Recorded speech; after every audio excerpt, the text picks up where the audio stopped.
जाति का सवाल कोई नया नहीं है। जाति का सवाल बहुत पुराना है। मैं उन बातों में नहीं जाना चाहता हूं। आप हमारे वो साथी हैं जो हर एक पे नजर रखते हैं, और एक समय ऐसा आया था उत्तर प्रदेश के सदन में जहां शूद्र को लेकर के बहुत सी चर्चा शुरू हो गई थी।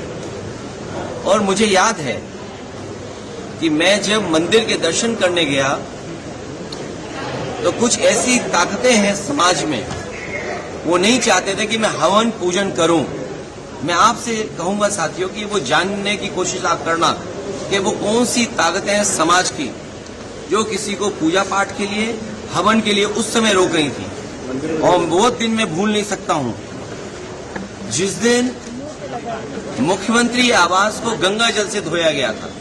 मुझे कोई आज समझा दे, कोई जागरूक समझदार इंसान मुझे ये समझा दे कि किसी मुख्यमंत्री के घर को गंगा जल से कैसे साफ किया जा सकता है। मैंने लोकसभा के चुनाव में मैनपुरी में देखा कि बहुत सारे लोगों ने प्रतिमा को धोया था। अगर ये सब बातें मैं भूल जाऊं एक बार को, लेकिन उसके बाद मैं कन्नौज में उस मंदिर में गया था जिस मंदिर में जाकर के पहली बार मैं चुनाव जीता था, और मेरे वहां आने के बाद मंदिर धोया गया था। सोचिए, आप कल्पना कर सकते हो, जब आप चंद्रमा में जाना चाहते हैं, इलेक्ट्रॉन्स की बात कर रहे हो, डिजिटल इंडिया की बात हो रही हो, विश्व गुरु, अमृतकाल, विकसित भारत, और आप गंगा जल से धोएंगे मंदिर को। सवाल अगर ये हट जाए एक बार को, और जो सदन का सवाल है, क्या बीजेपी, कांग्रेस पार्टी के नेता या किसी भी व्यक्ति की जात पूछ सकती है? हम और आप लोग कभी व्यवहारिक मजाक करते हैं तो उसमें चलो एक बार को कोई बात मजाक में चली जाए, लेकिन सदन में जो शब्द का इस्तेमाल हुआ था, मुझे तो ये लगता है अनुराग ठाकुर जी को कहा गया है कि 99 बार गाली खा करके आओ आप सदन में, तब आप मंत्री बनोगे। और जाति का सवाल जिसको जानना है, बाबा साहब भीमराव अम्बेडकर जी की किताब एनिमिलेशन ऑफ कास्ट, एनिमिलेशन ऑफ कास्ट जरूर पढ़नी चाहिए।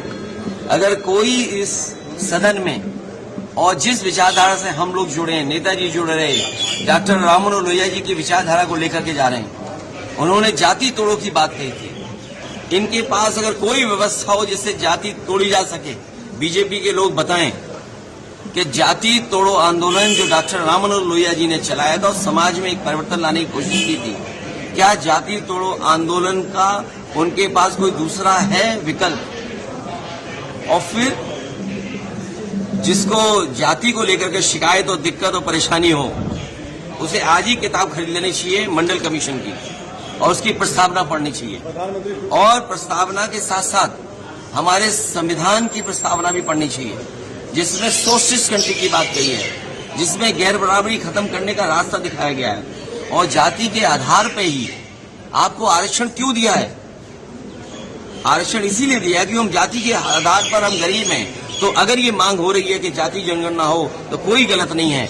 हमारे बहुत सारे फैसले और बहुत सारी नीतियां तभी अच्छी बनेंगी जब जाति जनगणना हो जाए और समाज को ये पता लगे कौन कितनी आबादी का है, उसको उस हक और सम्मान के साथ उसको उसमें मिल जाए। और सबसे बड़ी बात है, भारतीय जनता पार्टी के लोग घबराए हुए पीडीए की लड़ाई से। ये पीडीए से घबराए हुए हैं, क्योंकि एनडीए को अगर किसी ने पटका है तो पीडीए ने पटका है। और जो लोग कहते थे एम बाई गठबंधन, एम बाई गठबंधन, हमारे पीडीए ने एम बाई को हराने का काम किया है। इसका जवाब उनके पास नहीं है।